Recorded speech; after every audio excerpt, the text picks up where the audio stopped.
Good morning to you all. Today in this video, I'll explain how to uninstall Google Chrome on laptop and PC. Whatever the reason may be, for by any chance if you want to uninstall Google Chrome, you can do that on your Windows 10 or 11 laptop, computer, PC. And this is very easy. It takes less than 30 seconds. And this is on my Windows 11 laptop. And if you want to just uninstall once this Google Chrome and to freshly reinstall this, you can do that. If you and I already did a video on how to download this Google Chrome from the internet and how to install this. I did a separate video and uploaded to the Google YouTube. So if anyone wants the tutorial, just go to the description below and find that link and you can watch that.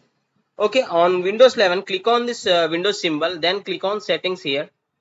Yeah, this will load up the Windows 11 settings. You need to click on apps here, and yes, click on installed apps, as Google Chrome is already installed on my computer. And wait, after this I'll show you how you can uninstall on Windows 10 also.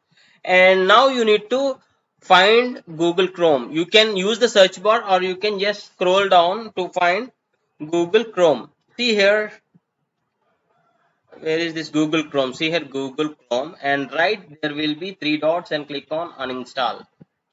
And again you need to confirm this, and you need to click on S for this.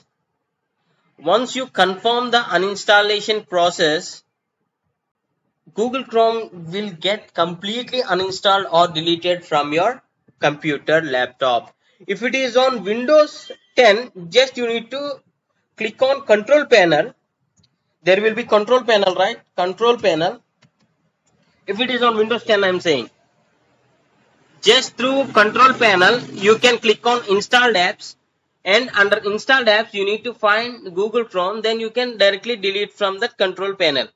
The process is very similar and easy. Yeah.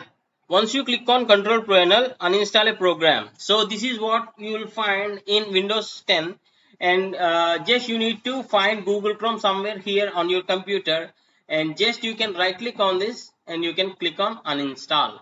That simple it was. And I hope you like this tutorial, and thanks for watching. Have a nice day.